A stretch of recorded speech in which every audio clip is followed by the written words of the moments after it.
നമസ്കാരം. വരാൻ പോകുന്ന ഒരു അപ്കമിംഗ് എപ്പിസോഡിൻ്റെ സ്റ്റോറി ആയിട്ട് പറയാൻ പോകുന്നത് മഴതോറും മുംബൈയുടെ ഒരു അപ്കമിംഗ് എപ്പിസോഡിൻ്റെ സ്റ്റോറിയാണ്. അപ്പോൾ എല്ലാവരും സ്റ്റോറി മുഴുവനായിട്ട് കേൾക്കുക, സപ്പോർട്ട് ചെയ്യുക. നമ്മുടെ അലീനയെക്കുറിച്ചുള്ള രഹസ്യങ്ങളൊക്കെ ഓരോരുത്തരായിട്ട് അറിഞ്ഞുകൊണ്ടിരിക്കുകയാണ്. അപ്പോൾ അതിൻ്റെ ഒരു സ്റ്റോറിയാണ് പറയാൻ പോകുന്നത് കേട്ടോ. അപ്പോൾ ആദ്യമായിട്ട് നമ്മുടെ ചാനൽ കാണുന്ന ആൾക്കാരാണെങ്കിൽ ഒന്ന് സബ്സ്ക്രൈബ് ചെയ്യുക, വീഡിയോ ഒന്ന് ലൈക്ക് ചെയ്യാനും ഹൈപ്പ് ചെയ്യാനും മറക്കരുത്. അതായത് കുറേ പേര് ചോദിക്കുന്നുണ്ടായി മനു എപ്പോഴാണ് അലീന വൈജയന്തിയുടെ മകളാണ് എന്നുള്ള സത്യം അറിയുന്നത് എന്നൊക്കെ ഉള്ളത്. അപ്പോൾ അതിൻ്റെ ഒരു സ്റ്റോറിയാണ് പറയാൻ പോകുന്നത്. അപ്പോൾ സ്റ്റോറി എല്ലാവരും മുഴുവനായിട്ട് കേൾക്കുക, സപ്പോർട്ട് ചെയ്യുക കേട്ടോ. നമ്മുടെ ചാനൽ ആദ്യമായിട്ട് കാണുന്നവരാണെങ്കിൽ ഒന്ന് സബ്സ്ക്രൈബ് ചെയ്യുക, അതുപോലെ നമ്മുടെ വീഡിയോ ഒന്ന് ലൈക്ക് ചെയ്തിട്ടും ഹൈപ്പ് ചെയ്തിട്ടും കാണാനായിട്ട് ശ്രമിക്കാം. എന്നാൽ നേരെ നമുക്ക് സ്റ്റോറിയിലേക്ക് പോകാം. അങ്ങനെ ശിവശങ്കരനും രാജീവനും ബന്ധുക്കളും എല്ലാവരും കൂടിയിട്ട് അലീനയെ പുറത്താക്കാനായിട്ട് വൈജയന്തിയുടെയും ബാലചന്ദ്രൻ്റെ വീട്ടിലേക്ക് വരികയാണല്ലോ. പക്ഷേ ആ സമയത്ത് തന്നെ ബാലചന്ദ്രൻ അലീനയെ വീട്ടിൽ നിന്ന് പറഞ്ഞയച്ചിട്ടുണ്ടാകും. അതായത് തൽക്കാലം രേവതിക്കുട്ടിയുടെ വീട്ടിൽ പോയി നിന്നോട്ടെ എന്ന് ചോദിക്കുന്നുണ്ടല്ലോ. അപ്പോൾ രേവതിക്കുട്ടിയുടെ വീട്ടിൽ നിൽക്കാനായിട്ട് 2 ദിവസത്തേക്ക് നമ്മുടെ അലീന പോയിട്ടുണ്ട് കേട്ടോ. ആ സമയത്താണ് ശിവശങ്കരനും രാജീവനും മറ്റു ബന്ധുക്കളും എല്ലാം കൂടി വന്നിട്ട് ബാലചന്ദ്രനോട് ഒരുപാട് സംസാരിക്കുകയും ബാലചന്ദ്രൻ നല്ല കുറിക്ക് കൊള്ളുന്ന മറുപടി കൊടുക്കുകയും വന്ന പോലെ പട്ടി ചന്തയ്ക്ക് പോയതുപോലെ എന്ന് പറയുന്നത് പോലെ എല്ലാവരും ശശിയായിക്കൊണ്ട് തിരിച്ച് വീട്ടിലേക്ക് തന്നെ പോകുന്ന ഒരു അവസ്ഥയാണ് കാണാൻ കഴിയുന്നത് കേട്ടോ. അപ്പോൾ അതിനുശേഷം ഉള്ളൊരു എപ്പിസോഡാണ്. അതായത് പിന്നീട് മനു ബാലചന്ദ്രനെ കാണാൻ വരുന്നുണ്ട്. ഈ പ്രശ്നങ്ങളൊക്കെ ഉണ്ടായി എന്നൊക്കെ അറിയുന്ന സമയത്ത് മനു വരുന്നുണ്ട് കേട്ടോ. മനു വീട്ടിലെത്തുന്ന സമയത്താണ് ഇങ്ങനെയൊക്കെ സംഭവങ്ങൾ സംഭവിച്ചു എന്നൊക്കെ മനസ്സിലാവുന്നത്. അച്ഛൻ തിരിച്ചു വന്നു എന്നറിയാം. എല്ലാവരും കൂടിയിട്ട് ഇങ്ങനെ സംസാരിക്കാൻ പോകുന്നുണ്ട് എന്നുള്ള കാര്യവും ശിവശങ്കരൻ മനുവിനെ വിളിച്ച് പറഞ്ഞിട്ടൊക്കെ ഉണ്ടായിരുന്നു. മനു തഞ്ചത്തിലൊക്കെ ഒന്ന് പറഞ്ഞു നോക്കി, അങ്കിളിനോട് വല്ലാണ്ട് ഉടക്കാനൊന്നും നിൽക്കണ്ട അച്ഛ എന്നൊക്കെ പറഞ്ഞെങ്കിലും അതൊന്നും കേൾക്കാൻ അവർ തയ്യാറായില്ല. അങ്ങനെയാണ് അവർ വരുന്നതും ബാലചന്ദ്രനോട് സംസാരിക്കുന്നതും അയാളുടെ വായിലിരിക്കുന്നതും മുഴുവൻ കേൾക്കുന്നതൊക്കെ. അതേസമയം നമ്മുടെ അലീനയാണെങ്കിൽ രേവതിക്കുട്ടിയുടെ വീട്ടിലേക്ക് എത്തിയിട്ടുണ്ട് കേട്ടോ. രേവതിക്കുട്ടിയുടെ വീട്ടിലെത്തിയപ്പോൾ അവർക്ക് ഭയങ്കര സന്തോഷമാണ് അലീന ഇങ്ങോട്ടേക്ക് വന്നതിൽ. അപ്പോൾ ഗ്രേസമ്മയും മാമച്ചായനൊക്കെ കാത്തിരിക്കുകയാണ്, അലീന ഒന്ന് വന്നെങ്കിൽ ഒന്ന് കണ്ടെങ്കിൽ എന്നൊക്കെ ഓർത്ത് ഇങ്ങനെ കാത്തിരിക്കുക കേട്ടോ. അങ്ങനെ ഓട്ടോയിൽ നിന്ന് അലീന ഇറങ്ങുന്നത് കണ്ട ഉടനെ തന്നെ നമ്മുടെ രേവതിക്കുട്ടി ഓടിച്ചെന്ന് കെട്ടിപ്പിടിക്കുന്നുണ്ട് കേട്ടോ. ചേച്ചി വാ, ഇത്രയും നാളായി ചേച്ചി കണ്ടിട്ട്, എന്തൊക്കെയാണ് വിശേഷം? അപ്പോൾ അന്ന് ആക്സിഡൻ്റ് അല്ല, അന്ന് കുത്തേറ്റ് കിടന്നില്ല, ആ സമയത്ത് കണ്ടതാണ് രേവതിക്കുട്ടി, പിന്നെ കണ്ടിട്ടില്ലല്ലോ അങ്ങോട്ടും ഇങ്ങോട്ടും. അപ്പോൾ അങ്ങനെ ഭയങ്കര വിശേഷമൊക്കെ ചോദിക്കുമ്പോൾ ഗ്രേസമ്മയുടെ അടുത്തും അതുപോലെ മാമച്ചാൻ്റെ അടുത്തും സുഖവിവരങ്ങളൊക്കെ അലീന ചോദിക്കുന്നുണ്ട്. അവർക്കൊക്കെ ആയിട്ട് കൊണ്ടുവന്ന ചെറിയ സമ്മാനങ്ങളൊക്കെ കൊടുക്കുന്നുണ്ട് കേട്ടോ. അപ്പോൾ ഇതൊക്കെ എന്തിനാ മോളെ ഇങ്ങോട്ടേക്ക് വരുമ്പോൾ വാങ്ങിച്ചുകൊണ്ട് വരുന്നതെന്ന് ചോദിക്കുമ്പോൾ അത് എൻ്റെ ഒരു സന്തോഷമാണ് ആൻറ്റി, എൻ്റെ അനിയത്തിക്കുട്ടി ഇവിടെയല്ലേ ഉള്ളത്, അപ്പോൾ അവൾക്ക് വേണ്ടിയിട്ടും കൂടെ പിന്നെ അങ്കിളിനെ ആൻറ്റിയും ഞാൻ മറക്കുമോ എന്നൊക്കെ ചോദിക്കുമ്പോൾ അങ്കിളിനെ ആൻറ്റിയും വല്ലാണ്ട് അങ്ങ് ഓർക്കൊന്നും വേണ്ട, ഈ സാധനങ്ങളൊന്നും ഞാൻ അവർക്ക് കഴിക്കാൻ കൊടുക്കത്തില്ല എന്നൊക്കെ പറയാട്ടോ. പിന്നെ എന്തിനാണ് ഇത് ഞങ്ങൾക്ക് വാങ്ങിച്ചു കൊണ്ടുവന്നേക്കുന്നത് മോളെ നീ എന്ന് ചോദിക്കുക. ഇവളൊന്നും ഞങ്ങൾക്ക് കഴിക്കാൻ തരില്ല എന്ന് പറയാട്ടോ. ഒരു ദിവസത്തേക്കല്ലേ മോളെ, ഒന്ന് കൊടുത്തേക്കെന്ന് പറയുമ്പോൾ അയ്യോ വേണ്ട, എന്നിട്ടേ ഇവിടെ കിടന്ന് ബുദ്ധിമുട്ടുന്നത് ഞാൻ തന്നെയാണ്, ഇവരുടെ അസുഖങ്ങളെക്കുറിച്ചൊന്നും ചേച്ചിക്ക് അറിയത്തില്ല എന്നൊക്കെ പറഞ്ഞ് രേവതിക്കുട്ടി അതൊക്കെ വാങ്ങിച്ചു വെക്കുന്നുണ്ട് കേട്ടോ. തൽക്കാലം ഓരോ സമയത്ത് എന്താ വേണ്ടതെന്ന് വെച്ചാൽ ഞാൻ തരാം, അത് കഴിച്ചാൽ മാത്രം മതി, എന്നിട്ട് ഇവിടെ അടങ്ങി ഒതുങ്ങി ഈ വീട്ടിലൊരു മൂലയ്ക്ക് ഇരുന്നോളണം എന്നൊക്കെ പറയണം. അപ്പോൾ ആദ്യത്തെ ദിവസം വന്നപ്പോൾ ഇതൊക്കെ ഇങ്ങനെ കേൾക്കുമ്പോൾ അലീനയ്ക്ക് ഭയങ്കര ഒരു ബുദ്ധിമുട്ടായിരുന്നു. കാരണം ഇവരോട് ഇങ്ങനെയൊക്കെ സംസാരിക്കുമ്പോൾ ഇവർക്ക് ഇഷ്ടപ്പെടുമോ എന്നൊക്കെ ഉള്ളതായിരുന്നു. പക്ഷേ ഇപ്പം അലീനയ്ക്ക് അറിയാം അവർ രേവതിക്കുട്ടിക്ക് കൊടുക്കുന്ന ആ ഒരു റെസ്പെക്റ്റും അല്ലെങ്കിൽ ആ ഒരു കെയറും സ്നേഹവും ഒക്കെ. അപ്പോൾ അതുപോലെ രേവതിക്കുട്ടിയാണെങ്കിൽ അവർക്ക് കൊടുക്കുന്ന റെസ്പെക്റ്റൊക്കെ അലീനയ്ക്ക് നന്നായിട്ട് അറിയാവുന്നത് കൊണ്ട് അലീന ചിരിക്കുകയാണ് ചെയ്യുന്നത് കേട്ടോ. ഓ നീ ഇപ്പോൾ അവളുടെ സൈഡ് കൂടിയോടി അലീനെ, ഞങ്ങൾ വിട്ടിട്ട് അവളുടെ സൈഡായോ എന്ന് ചോദിക്കുമ്പോൾ ഞാൻ ആരുടെ സൈഡും പിടിക്കാനില്ല ആൻറ്റി എന്ന് പറയാണ് അലീന. ഇനിയിപ്പോൾ ആരുടെ സൈഡ് അല്ലെങ്കിലും അലീന ചേച്ചി എന്നും എൻ്റെ സൈഡ് തന്നെയാണ്, അത് എനിക്കറിയാം, ആരുടെ സൈഡൊന്നും നിൽക്കത്തില്ല അല്ലേ ചേച്ചി എന്ന് പറഞ്ഞിട്ട് വാ ചേച്ചി നമുക്ക് അകത്തേക്ക് പോവാം എന്ന് പറയുമ്പോൾ ഗ്രേസമ്മ പറയുന്നുണ്ട് നീ അവളെ വലിച്ചു കൊണ്ടുപോകാതെ ഇവിടെ നിൽക്ക്, ഞങ്ങൾ കുറച്ച് കാര്യങ്ങളൊക്കെ ഒന്ന് ചോദിക്കട്ടെ, എന്തൊക്കെയാണ് അവിടെ സംഭവിച്ചതെന്നൊക്കെ അറിയണ്ടേ എന്ന് പറയട്ടോ. അതിനൊക്കെ കുറേ സമയമുണ്ടല്ലോ ആൻറ്റി, കുറച്ച് കഴിഞ്ഞിട്ടാണെങ്കിലും ചോദിക്കുകയും മനസ്സിലാക്കുകയും ചെയ്യും. അലീന ചേച്ചി എന്തായാലും 2 ദിവസം കഴിഞ്ഞിട്ടേ പോകത്തുള്ളൂ എന്ന് പറയുമ്പോൾ അലീന പോകുന്നുണ്ടോ, ഇനിയും അങ്ങോട്ടേക്ക് തന്നെ പോകാനാണോ എന്ന് ചോദിക്കണം മാമച്ചായൻ. അതെ അങ്കിള് പോവണം, അല്ലാതെ ശരിയാവത്തില്ല, സാർ എന്നെ വിടത്തില്ല എന്ന് പറയട്ടോ. അതിനെ പറ്റിയൊക്കെ കുറേ ചോദിക്കാനുണ്ട്, വന്നേ ചേച്ചി ഞാൻ ചോദിക്കട്ടെ എന്നൊക്കെ പറഞ്ഞ് രേവതിക്കുട്ടി വലിച്ചു വെച്ച് കൊണ്ടുപോവുകയാണ്. ഈ പെണ്ണിൻ്റെ ഒരു കാര്യം മെല്ലെ എന്നെ വിട് എന്നൊക്കെ അലീന പറയുന്നുണ്ടെങ്കിലും രേവതിക്കുട്ടി ഒന്ന് വാ ചേച്ചി എന്ന് പറഞ്ഞ് കയ്യെ പിടിച്ച് വലിച്ച് കൊണ്ടുപോകും കേട്ടോ. അങ്ങനെ റൂമിലെത്തിയപ്പം രേവതിക്കുട്ടിക്ക് വീണ്ടും സന്തോഷം കൂടിയിട്ട് കെട്ടിപ്പിടിക്കുകയും ഉമ്മ വയ്ക്കുകയും ഒക്കെ ചെയ്യുന്നുണ്ട് അലീനയെ. അങ്ങനെ വിശേഷങ്ങളൊക്കെ ചോദിക്കുകയാണ്, ഇനി പറ എന്താണ് അവിടെ സംഭവിച്ചത്, എന്തൊക്കെ കാര്യങ്ങളാണ് അവിടെ ഉണ്ടായത് എന്നൊക്കെ ചോദിക്കുമ്പോൾ എൻ്റെ മോളെ ഞാൻ വന്ന് കയറിയതില്ലേ ഉള്ളൂ, സാവധാനം പറയാം, ആദ്യം ഞാനൊന്ന് ഫ്രഷ് ആവട്ടെ എന്നിട്ട് എന്നാൽ ചേച്ചി പോയി ഫ്രഷ് ആയിട്ട് വാ, അപ്പോഴേക്കും ഞാൻ ചേച്ചിക്ക് എന്തെങ്കിലും കുടിക്കാനൊക്കെ എടുക്കാം എന്ന് പറഞ്ഞ് രേവതിക്കുട്ടി താഴേക്ക് ചെല്ലുകയാണ്. അതുപോലെ അലീന ഫ്രഷ് ആവാനായിട്ട് പോണ മുന്നേ തന്നെ ബാലചന്ദ്രനെ വിളിച്ച് പറയുന്നുണ്ട് കേട്ടോ, അച്ഛാ ഞാൻ രേവതിക്കുട്ടിയുടെ വീട്ടിലെത്തി എന്നുള്ള വിവരം അറിയിക്കുകയാണ്. അപ്പോൾ ബാലചന്ദ്രൻ പറയുന്നുണ്ട്, ഞാൻ പറയാം, ഞാൻ വിളിക്കാം, നീ തനിച്ച് വരേണ്ടി വരില്ല, ഒരു പക്ഷേ ഞാൻ നിന്നെ വിളിക്കാനായിട്ട് അങ്ങോട്ടേക്ക് വരും എന്ന് പറയട്ടോ. അച്ഛൻ ഇങ്ങോട്ടേക്ക് വരുമോ എന്ന് ചോദിക്കുമ്പോൾ, അച്ഛൻ ഇങ്ങനെ തന്നെ ഡ്രൈവൊക്കെ ചെയ്ത് വരുമോ എന്ന് ചോദിക്കുമ്പോൾ, ഞാനതൊക്കെ ആലോചിക്കട്ടെ, എന്താണെങ്കിലും ഞാൻ വിളിച്ചിട്ട് നീ വന്നാൽ മതി, അതിന് മുന്നേ വരണ്ട എന്ന് പറയാട്ടോ. ശരി അച്ഛാ എന്ന് പറഞ്ഞിട്ട് അങ്ങനെ ഫോൺ വെക്കുന്നുണ്ട്. അതേസമയം രേവതിക്കുട്ടി താഴെ എത്തിയിട്ട് അവരോട് ഇങ്ങനെ പറയുന്നുണ്ട്, ചേച്ചി 2 ദിവസം കഴിഞ്ഞിട്ടേ പോവുള്ളൂ, പക്ഷേ ചേച്ചിയെ വിടാതിരിക്കാൻ പറ്റുമെന്ന് നമുക്ക് നോക്കാം ആൻറ്റി എന്ന് പറയുമ്പോൾ, പക്ഷേ അവളല്ലേ പറഞ്ഞത് പോകണം എന്ന്. ചേച്ചി അങ്ങനെ പറഞ്ഞു, സാറ് അവിടുന്ന് വിടുന്നില്ല, അവിടുത്തെ ബാലചന്ദ്രൻ സാറില്ലേ, സാറ് പോവാൻ സമ്മതിക്കുന്നില്ല, പക്ഷേ ചേച്ചി അവിടെ ഉള്ളത് കൊണ്ട് ഭയങ്കര പ്രശ്നവുമാണ് അവിടെ എന്ന് പറയാട്ടോ. സ്വന്തം അമ്മയാണ് അവളെ ഇങ്ങനെ പ്രശ്നത്തിൽ കൊണ്ടു ചെന്ന് ചാടിക്കുന്നത്. അതോർക്കുമ്പോഴാണ് എനിക്ക് ആ സ്ത്രീയോട് ഭയങ്കര ദേഷ്യം വരുന്നത്. എൻ്റെ മുന്നിലൊന്ന് കിട്ടണമായിരുന്നു. ശരിക്കും അന്ന് നമ്മൾ പോവാനിരുന്നതല്ലേ അവളെ കൂട്ടിക്കൊണ്ടുവരാനായിട്ട്. അങ്ങനെ പോവുകയാണെങ്കിൽ 2 വർത്താനം അവരുടെ മുഖത്ത് നോക്കി പറയണമെന്ന് ഞാൻ കരുതിയതാണ്, പക്ഷേ അതൊന്നും നടന്നില്ല എന്നിങ്ങനെ പറയണേ ഗ്രേസമ്മ. വരട്ടെ ആൻറ്റി, അവസരം കിട്ടും, എനിക്കും പറയാനുണ്ട് ആ സ്ത്രീയോട് കുറച്ച് കാര്യങ്ങൾ എന്നൊക്കെ പറയണം. ഞാൻ ചേച്ചിക്ക് കുടിക്കാൻ എന്തെങ്കിലും ഉണ്ടാക്കട്ടെ, ചേച്ചി ഫ്രഷ് ആവാനായിട്ട് പോയേക്കാണ് എന്ന് പറഞ്ഞിട്ട് രേവതിക്കുട്ടി കിച്ചണിലേക്ക് പോവുകയാണ്. അങ്ങനെ കിച്ചണിൽ പോയിട്ട് അവൾക്ക് വേണ്ടി ജ്യൂസൊക്കെ അടിച്ച് കൊണ്ടുവരുന്നുണ്ട് കേട്ടോ. അപ്പോൾ അതേസമയം ഇവർക്കും ജ്യൂസ് അടിച്ച് കൊടുക്കുന്നുണ്ട്. മാമച്ചായനും അതുപോലെ ഗ്രേസിമയ്ക്കും ഷുഗറൊന്നും ഇടാതെ ഫ്രഷ് ജ്യൂസായിട്ട് ഇങ്ങനെ കൊടുക്കുന്നുണ്ട് കേട്ടോ. അപ്പോൾ അലീന കുളിയൊക്കെ കഴിഞ്ഞ് താഴേക്ക് ഇറങ്ങി വരികയാണ്. അങ്ങനെ എല്ലാവരും കൂടെ ജ്യൂസൊക്കെ കുടിച്ച് അവിടെ ഇങ്ങനെ ഇരിക്കുകയാണ്. അപ്പോൾ ഗ്രേസമ്മ ചോദിക്കുന്നുണ്ട്, എന്താണ് അവിടെ ബാലചന്ദ്രൻ സാറിന് സുഖമായോ ഭേദമായോ ഇപ്പോൾ എങ്ങനെയുണ്ട് എന്നൊക്കെ ചോദിക്കുകയാണ്. മാമച്ചായനും ചോദിക്കുന്നുണ്ട് കേട്ടോ, ഇപ്പോൾ എന്താണ് അവസ്ഥ എന്നൊക്കെ ചോദിക്കുമ്പോൾ സാറിനിപ്പോൾ കുഴപ്പമൊന്നുമില്ല എന്ന് പറയാട്ടോ. അപ്പോൾ രേവതിക്കുട്ടി ചോദിക്കുന്നുണ്ട്, ഇപ്പോൾ സാറായോ, നേരത്തെ ഫോൺ ചെയ്തപ്പോൾ അച്ഛൻ എന്തെങ്ങാനും പറയണത് കേട്ടല്ലോ എന്ന് ചോദിക്കുകയാണ്. അപ്പോൾ അലീന നാണത്തോടു കൂടിയിട്ട് തല താഴ്ത്തേട്ടോ. അച്ഛനോ എന്ന് ചോദിക്കുന്നുണ്ട് ഗ്രേസമ്മയും മാമച്ചായനും. അതെ ആൻറ്റി, എന്നോട് പറഞ്ഞപ്പോഴേ അച്ഛൻ എന്നെ ഇവിടെ നിന്ന് വിടുന്നില്ല, അച്ഛൻ അച്ഛൻ അച്ഛൻ എന്നിങ്ങനെ സംസാരിച്ചുകൊണ്ടിരിക്കുകയാണ് ചേച്ചി. അതെന്താ അലീനെ സംഭവം എന്ന് ചോദിക്കുന്നുണ്ട് കേട്ടോ. അത് ആൻറ്റി ഇവൾ വെറുതെ പറയുന്നതാണ്. വെറുതെ ഒന്നുമല്ല, എന്തോ കാര്യമുണ്ട്. എന്താ ഇപ്പം അങ്ങനെയൊക്കെ ഉണ്ടാവാൻ കാരണം എന്ന് ചോദിക്കുമ്പോൾ, അതൊക്കെ ഒരു വലിയ കഥയാണ് ആൻറ്റി, ഭയങ്കര പ്രശ്നങ്ങളൊക്കെയാണ് വീട്ടിൽ എന്നൊക്കെ പറയട്ടോ. ആ പ്രശ്നങ്ങളൊക്കെ ആകുമ്പോൾ ഇങ്ങനെ ഇതും കൂടി കേൾക്കുമ്പോൾ പ്രശ്നം കൂടത്തല്ലേ ഉള്ളൂ എന്ന് ചോദിക്കുമ്പോൾ, അതെ അതും പ്രശ്നം തന്നെയാണ്, സാർ എന്നോട് പറഞ്ഞു ഇനി അച്ഛാന്ന് വിളിച്ചാൽ മതി എന്ന് പറഞ്ഞു എന്ന് പറയട്ടോ. അതെന്താ അങ്ങനെ പറഞ്ഞത്? അതൊക്കെ ഒരുപാട് പറയാനുണ്ട് ആൻറ്റി, ഞാൻ പറയാം, ഇപ്പോൾ ഈ പറഞ്ഞാലൊന്നും തീരത്തില്ല. സാർ എന്നോട് അച്ഛാന്ന് വിളിക്കാനുള്ളൊരു സ്വാതന്ത്ര്യം തന്നു, ഞാനിപ്പോൾ അച്ഛാന്നാണ് വിളിക്കുന്നത്. അവർ 3 മക്കൾക്കുള്ളതുപോലെ തന്നെ എല്ലാ സ്വാതന്ത്ര്യവും അവകാശവും എനിക്കുണ്ടെന്ന് പറഞ്ഞു എന്നൊക്കെ പറയാട്ടോ. അത് വലിയൊരു കാര്യമാണല്ലോ ബാലചന്ദ്രൻ അങ്ങനെ ഒരു വലിയ മനസ്സ് കാണിച്ചത്.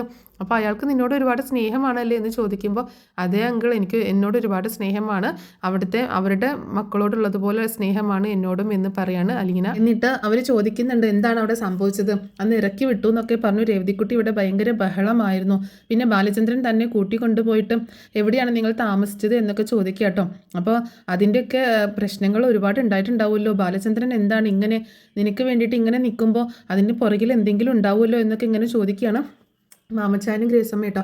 അപ്പോൾ രേവതിക്കുട്ടി പറയുന്നുണ്ട്, രേവതിക്കുട്ടിക്ക് അറിയില്ല, അലീന പറയുന്നത് അലീനയ്ക്ക് അറിയില്ല രേവതിക്കുട്ടി ഇവരോട് ഇങ്ങനെ ഈ കാര്യങ്ങളൊക്കെ പറഞ്ഞിട്ടുണ്ട് എന്നുള്ള കാര്യം അറിയില്ല കേട്ടോ. അപ്പോൾ ഇവർക്കൊക്കെ എല്ലാ കാര്യങ്ങളും അറിയാം എന്നുള്ളത് അലീനയ്ക്ക് അറിയില്ല. അപ്പോൾ അലീന ഇങ്ങനെ പറയാൻ മടിക്കുകയാണ്. രേവതിക്കുട്ടി അങ്ങനെ നോക്കുന്നുണ്ട് കേട്ടോ. അപ്പോൾ രേവതിക്കുട്ടി പറയുന്നുണ്ട്, ചേച്ചി ധൈര്യമായിട്ട് പറഞ്ഞു, അങ്കിളിനും ആൻറ്റിക്കും എല്ലാ കാര്യങ്ങളും അറിയാം, ഞാൻ അവരോടെല്ലാം പറഞ്ഞിട്ടുണ്ട് എന്ന് പറയണം. അപ്പോൾ അത് കേട്ടിട്ട് അലീന ആകെ ഷോക്കായി പോവാണ്. അവളിങ്ങനെ നോക്കുമ്പം രേവതിക്കുട്ടി ഞങ്ങളോട് എല്ലാം പറഞ്ഞിട്ടുണ്ട് മോളെ, നീ അതുകൊണ്ട് മടിയൊന്നും കാണിക്കണ്ട, നിൻ്റെ സ്വന്തം അമ്മയുടെ അടുത്താണ് നീ നിൽക്കുന്നതെന്നും നിൻ്റെ സ്വന്തം അമ്മയാണ് നിന്നെ ഇങ്ങനെ ദ്രോഹിക്കുന്നത് എന്നും എല്ലാ കാര്യങ്ങളും അവൾ ഞങ്ങളോട് പറഞ്ഞിട്ടുണ്ട്. അതുകൊണ്ട് എന്താണ് അവിടെ സംഭവിച്ചത് എന്ന് നീ ധൈര്യമായിട്ട് ഞങ്ങളോട് പറഞ്ഞു എന്ന് പറയാട്ടോ. അപ്പോൾ അലീന പറയുന്നുണ്ട്, ശരിക്കും ഞാൻ ഇങ്ങോട്ടേക്ക് വരാനായിട്ട് റെഡി ആയതായിരുന്നു ആൻറ്റി, അന്ന് എന്നോട് ഇറങ്ങിപ്പോകാൻ പറഞ്ഞു, അന്ത്യശാസനം തന്നു, രാവിലെ തന്നെ പൊക്കോളണം എന്ന് പറഞ്ഞു.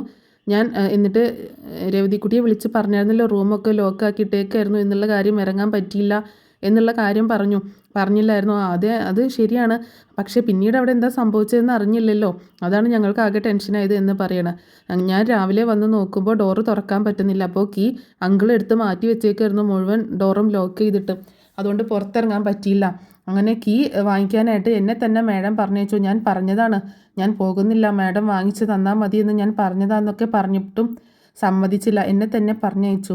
അങ്ങനെ ഞാൻ ചോദിച്ചപ്പോൾ നിനക്ക് പോകണമെങ്കിൽ കീ എടുത്തുകൊണ്ട് പൊക്കോ എന്ന് പറഞ്ഞു എന്ന് പറയട്ടോ. പിന്നെ എന്താ സംഭവിച്ചതെന്ന് ചോദിക്കുമ്പോൾ പറയുന്നുണ്ട്, ഞാനും രേവതിക്കുട്ടിയും കൂടി സംസാരിച്ച കാര്യങ്ങളൊക്കെ ഫോണിൽ റെക്കോർഡായിട്ടുണ്ടായിരുന്നു.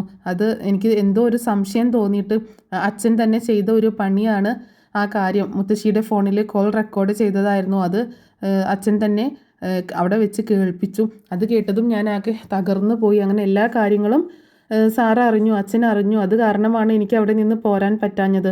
ഇതൊക്കെ അറിഞ്ഞിട്ടും എന്നോട് വീട്ടിൽ നിന്ന് പോവാൻ അച്ഛൻ പറഞ്ഞില്ല. അച്ഛൻ അവിടെ നിൽക്കാനാണ് പറഞ്ഞത്. സാധാരണഗതിയിൽ ഏതൊരാളും ഭാര്യയുടെ ഒരു അവിഹിതത്തിൽ പിറന്ന ഒരു കുട്ടിയാണെന്ന് അറിയുമ്പോൾ വീട്ടിൽ നിന്ന് ഇറക്കി വിടുകയാണ് ചെയ്യുക. പക്ഷേ അച്ഛൻ എന്നെ ചേർത്ത് പിടിക്കുകയാണ് ചെയ്തത്, ഒരു മകളെന്ന പോലെ. എന്നോട് അവിടെ തന്നെ നിൽക്കാൻ പറഞ്ഞു. ഞാൻ പോയി കഴിഞ്ഞാൽ അച്ഛൻ്റെ ജീവിതം തകർന്നു പോകും, അച്ഛൻ ഇല്ലാതായി പോകും. പിന്നെ ഞാൻ ഇറങ്ങിക്കഴിഞ്ഞാൽ ആ നിമിഷം അച്ഛനും ആ വീട് വിട്ടിറങ്ങും, വീട് പൂട്ടി ഇറങ്ങും എന്ന് പറഞ്ഞു. അത് കാരണം എനിക്ക് ഇറങ്ങാൻ പറ്റിയില്ല. എനിക്ക് ആരോടെങ്കിലും പറയാൻ പറ്റുമോ ഇതാണ് എൻ്റെ അവസ്ഥ എന്നുള്ളത്? ആരും ഞാൻ പറഞ്ഞിട്ട് കേട്ടില്ല. ഞാൻ പോയി കഴിഞ്ഞാൽ അച്ഛനും ഇവിടെ നിന്ന് ഇറങ്ങും, ബാലചന്ദ്രൻ സാറും ഇവിടെ നിന്ന് ഇറങ്ങുമെന്ന് ഞാൻ ഒരുപാട് തവണ എല്ലാവരോടും പറഞ്ഞതാണ്. പക്ഷേ അവരതൊന്നും കേൾക്കാതെ ഒരു ദിവസം വന്ന് അച്ഛൻ അറിയാതെ എന്നെ പിടിച്ച് പുറത്തിറക്കി. അതെങ്ങനെയോ അച്ഛൻ അറിഞ്ഞിട്ട് ഉടനെ തന്നെ കാറെടുത്ത് വന്ന് എന്നെയും കൂട്ടിയിട്ട്, കൃഷ്ണമോളും ഉണ്ടായിരുന്നു കൂടെ, എന്നെയും കൂട്ടിയിട്ട് റിസോർട്ടിലേക്ക് പോയി. കൃഷ്ണമോൾക്ക് എന്നോട് ദേഷ്യമായിരുന്നു, പക്ഷേ പിന്നെ എന്താണെന്ന് അറിയത്തില്ല. പിറ്റേ ദിവസം മുതൽ കൃഷ്ണമോൾക്ക് എന്നോട് ഭയങ്കര സ്നേഹമാണ് എന്ന് പറയാണ് അലീന. അങ്ങനെ ഞങ്ങൾ അവിടെ കുറച്ച് ദിവസം താമസിച്ചു. മനുവേട്ടൻ വന്നിട്ടുണ്ടായിരുന്നു ഞങ്ങളുടെ അടുത്ത് എന്നൊക്കെ ഇങ്ങനെയുള്ള എല്ലാ കാര്യങ്ങളും പറയുന്നുണ്ട്. പിന്നീട് 2-3 ദിവസം കഴിഞ്ഞപ്പോൾ ഞങ്ങൾ തിരിച്ച് വീട്ടിലേക്ക് തന്നെ പോന്നു. വന്ന സമയത്ത് വലിയ പ്രശ്നങ്ങളൊക്കെ ആയി. ഇപ്പോഴും അവിടെ എന്തൊക്കെയോ പ്രശ്നങ്ങളുണ്ട്. അവിടെ മാഡത്തിൻ്റെ ആങ്ങളമാരൊക്കെ വന്നിട്ടുണ്ട് ഈ കാര്യം ചർച്ച ചെയ്യാനൊക്കെ ആയിട്ട്. അപ്പോൾ അവരുടെ മുന്നിൽ എന്നെ ഇട്ട് കൊടുക്കാതിരിക്കാൻ വേണ്ടിയിട്ട് കൂടിയാണ് ഇന്ന് തന്നെ പൊക്കോ എന്ന് അച്ഛൻ എന്നോട് പറഞ്ഞ് അങ്ങനെ ഞാൻ ഇങ്ങോട്ടേക്ക് പോകുന്നത്. അങ്ങനെ എല്ലാ കാര്യങ്ങളും പറയുകയാണ് അലീന എല്ലാവരോടും ആയിട്ട്. അപ്പോൾ അവരതൊക്കെ കേട്ടിട്ട് ആകെ ഇങ്ങനെ ഷോക്കായിട്ട് ഇരിക്കുക കേട്ടോ. അലീന പറഞ്ഞതൊക്കെ കേട്ടിട്ട് വിശ്വസിക്കാനാവാതെ ഇങ്ങനെ ഇരിക്കുകയാണ്. അപ്പോൾ എന്താണെങ്കിലും ഇനി നീ അങ്ങോട്ടേക്ക് പോകുന്നില്ലെങ്കിൽ പോവണ്ട, നീ ഇവിടെ നിൽക്ക്, ബാലചന്ദ്രനോട് നമുക്ക് സംസാരിക്കാം. എന്താണെങ്കിലും അയാൾക്ക് എല്ലാ കാര്യങ്ങളും അറിയാലോ, അയാൾ ഇവിടെ വന്ന് നിന്നെ കാണാം, അല്ലെങ്കിൽ നമുക്ക് ഇടയ്ക്ക് പോയി അവരെയും കാണാം. എന്തൊക്കെയാണെങ്കിലും അയാൾക്ക് നിന്നോട് സ്നേഹവും ഇഷ്ടമൊക്കെ ആണല്ലോ. സാധാരണഗതിയിൽ നീ പറഞ്ഞതുപോലെ തന്നെ ഏതൊരാളാണെങ്കിലും ആ കുഞ്ഞിനെ അവഗണിക്കും, അതിനെ എത്രയും പെട്ടെന്ന് പുറത്താക്കാനാണ് ശ്രമിക്കുക, കൂടെ ആ ഭാര്യയും. പക്ഷേ ബാലചന്ദ്രൻ അങ്ങനെയൊന്നും ചെയ്യുന്നില്ല. അയാൾ നല്ലൊരു ജെന്റിൽമാൻ ആയതുകൊണ്ട് തന്നെ നിന്നെ ഒരുപാട് സ്നേഹിക്കുകയും ഇഷ്ടപ്പെടുകയും ചെയ്യുന്നു. അതുപോലെ ആ സ്ത്രീയോടും തന്നെ അയാൾക്ക് അത്രയ്ക്ക് വെറുപ്പുണ്ടെങ്കിലും അവിടെ താമസിക്കാനൊക്കെ അനുവദിക്കുന്നത് തന്നെ എത്രയോ നല്ല മനസ്സിനുടമയായതുകൊണ്ടല്ലേ എന്നൊക്കെ ഇങ്ങനെ പറയാണ് മാമച്ചനെയും ഗ്രേസമ്മയൊക്കെ അവരോട് കേട്ടോ. അപ്പോൾ അലീന പറയുന്നുണ്ട്, സാർ എന്നോട് പറഞ്ഞിട്ടുണ്ട്, അച്ഛൻ എന്നോട് പറഞ്ഞിട്ടുണ്ട്, ഞാൻ കൂടെ ഉണ്ടെങ്കിൽ ഒരു പക്ഷേ കുറേ കഴിയുമ്പോൾ അമ്മയോടും ക്ഷമിക്കാൻ കഴിയുമായിരിക്കും എന്ന് പറഞ്ഞിട്ടുണ്ട് എന്ന് പറയണം. അത് അയാളുടെ നല്ല മനസ്സ്. ആ സ്ത്രീ എന്താണ് ചെയ്തതെന്നും എങ്ങനെയാണ് ഇങ്ങനെ സംഭവിച്ചതെന്നൊന്നും നമുക്കറിയത്തില്ല. അവരുടെ സ്വഭാവം ഇങ്ങനെ മാറിയത് എന്തുകൊണ്ടാണെന്നും അറിയത്തില്ല. എന്താണെങ്കിലും അങ്ങനെ ഒരു അവർക്ക് പറ്റിയിട്ട് അതൊക്കെ മറ്റുള്ളവരിൽ ചാർത്താൻ നോക്കുമ്പോഴാണ് അവരോട് കൂടുതൽ വെറുപ്പും ദേഷ്യമൊക്കെ തോന്നുന്നത് എന്നുകൂടെ പറയാട്ടോ രേവതിക്കുട്ടി. എന്താണെങ്കിലും നമുക്ക് കുറച്ച് ദിവസം അടിച്ച് പൊളിച്ച് ഇവിടെ നിൽക്കാം, നമുക്ക് ചിന്നുമോളെ കാണാൻ പോവാം എന്നൊക്കെ പറയുമ്പോൾ രേവതിക്കുട്ടി പറയുന്നുണ്ട്, ചേച്ചി ഞങ്ങൾക്ക് വേറൊരു പ്ലാൻ ഉണ്ട് കേട്ടോ എന്ന് പറയണം. അതെന്താന്ന് ചോദിക്കുമ്പോൾ, പറ ആൻറ്റി, അങ്കിളെ പറ, നിങ്ങളല്ലേ ഇതിൻ്റെയൊക്കെ പിന്നിൽ പ്രവർത്തിച്ചത്, നിങ്ങൾ രണ്ടുപേരും കൂടി ആലോചിച്ച് തീരുമാനിച്ച കാര്യമല്ലേ, പറയ് എന്ന് പറയട്ടോ. അപ്പോൾ അവർക്ക് പറയാൻ ഇങ്ങനെ ഒരു മടി, അലീനയോട് ഇങ്ങനെ ഒരു നാണം പോലെ കേട്ടോ. അപ്പോൾ എന്താ ആൻറ്റി എന്ത് പറ്റിയെന്ന് ചോദിക്കുമ്പോൾ, ചേച്ചി ഇവർ ഭയങ്കര ആൾക്കാരാട്ടോ, ഇവർ രണ്ടുപേരും നമ്മളൊന്നും അറിയാതെ ഇവർ ഒരു പ്ലാൻ തയ്യാറാക്കിയേക്കാണ് ചിന്നുമോളെ വെച്ചിട്ട് എന്ന് പറയട്ടോ. ചിന്നുമോളെ വെച്ചിട്ടെന്നോ, എന്താണത് എന്ന് ചോദിക്കുമ്പോൾ, അതൊന്നുമില്ല അലീന, ഞങ്ങൾക്ക് ഒരാഗ്രഹം, ആ ചിന്നുമോളെ കണ്ടപ്പോൾ ഞങ്ങൾക്ക് ഒരുപാട് ഇഷ്ടമായി ആ കുഞ്ഞിനെ. അപ്പോൾ രേവതിക്കുട്ടിയാണെങ്കിലും ഇവിടെയല്ലേ, നീ ആണെങ്കിലും ഇടയ്ക്ക് ഇവിടേക്ക് വരും, രേവതിക്കുട്ടിയും ചിന്നുമോളും ഭയങ്കര ക്ലോസ് അല്ലേ, നിങ്ങൾ തന്നെയല്ലേ പറഞ്ഞത് രേവതിക്കുട്ടിയാണ് അവളെ നോക്കിയത്, അവർ തമ്മിൽ നല്ല ഇഷ്ടമാണ് എന്നൊക്കെ. അപ്പോൾ ഞങ്ങൾക്കൊരാഗ്രഹം, രേവതിക്കുട്ടി ഇവിടെ ഉള്ളത് കൊണ്ട് ചിന്നുമോളെ കൂടി ഇങ്ങോട്ടേക്ക് കൊണ്ടുവന്നാലോ എന്ന് ഞങ്ങളിങ്ങനെ ആലോചിക്കുക എന്ന് പറയാട്ടോ. അപ്പോൾ അലീന ചോദിക്കുന്നുണ്ട്, അങ്കിൾ ആൻറ്റി എന്തൊക്കെയാണ് പറയുന്നത്, ചിന്നുമോളെ ഇങ്ങോട്ടേക്ക് കൊണ്ടുവരാനോ, അതൊക്കെ നിങ്ങൾക്ക് ബുദ്ധിമുട്ടാവില്ലേ? ഒരു ബുദ്ധിമുട്ടാവില്ല, ഞങ്ങൾ ചിന്നുമോളെ അങ്ങോട്ട് ദത്തെടുക്കാൻ തീരുമാനിച്ചു അലീന എന്ന് പറയാട്ടോ മാമച്ചായൻ. അത് കേട്ടപ്പോൾ അലീനയും ആകെ ഷോക്കായി പോവാണ്. അതേ ചേച്ചി, സത്യമാണ്, ഇവർ രണ്ടുപേരും കൂടി ഉണ്ടാക്കിയൊരു പ്ലാനാണ് ചിന്നുമോളെ ദത്തെടുക്കാനെന്ന്. എനിക്ക് വിശ്വസിക്കാൻ പറ്റിയില്ല ഇവരെന്നോടത് പറഞ്ഞപ്പോൾ. അപ്പോൾ നമുക്ക് ചിന്നുമോളെ കാണാൻ പോകുമ്പോൾ അവിടുത്തെ മദറിനോട് സംസാരിക്കുകയും ചെയ്യാം. എന്താണെങ്കിലും ഇവരുടെ മക്കൾ എന്ന് പറഞ്ഞാൽ ആ ചേച്ചിയുള്ളത് ഇങ്ങനെ കന്യാസ്ത്രീ അല്ലേ. അപ്പോൾ പിന്നെ ജോമോൻ ചോട്ടെ മരിച്ചും പോയി. അപ്പോൾ പിന്നെ എന്താണെങ്കിലും ദത്തെടുക്കുന്നതിനൊന്നും വലിയ ബുദ്ധിമുട്ടുണ്ടാവത്തില്ല എന്നൊക്കെ പറയട്ടോ. അതിപ്പോൾ മക്കളുള്ളവർക്കാണെങ്കിലും ദത്തെടുക്കുന്നതിന് ബുദ്ധിമുട്ടൊന്നുമില്ല, അവർക്ക് സ്വത്തും മുതലൊക്കെ ഉണ്ടെങ്കിൽ ബുദ്ധിമുട്ടൊന്നുമില്ല. ആ കുഞ്ഞിനും കൂടി ഇങ്ങനെ എന്തെങ്കിലും എഴുതി വെക്കണമെന്നേ ഉള്ളൂ എന്ന് പറയുമ്പോൾ, ഞങ്ങളുടെ എല്ലാ സ്വത്തും മുതലും ഇതേ ഈ രേവതിക്കുട്ടിക്കും ചിന്നുമോൾക്കും ഒക്കെ ഞങ്ങൾ കൊടുത്തോളാം, ഞങ്ങൾക്ക് എന്തിനാ സ്വത്ത്, ഇഷ്ടം പോലെ ഉണ്ട്, ഇതേ ജോസൂട്ടിയുണ്ട്, ജോസൂട്ടിക്കും കൊടുക്കും, അല്ലാതെ ഞങ്ങൾക്ക് സ്വത്ത് മുതലൊന്നും വേണ്ട, ആർക്കാ ഞങ്ങളുടെ മകൾക്കും വേണ്ട സ്വത്ത് മുതലൊന്നും, അവളതൊന്നും വേണ്ടെന്നും പറഞ്ഞ് തിരുവസ്ത്രം അണിഞ്ഞ് ജീവിക്കുകയാണ്.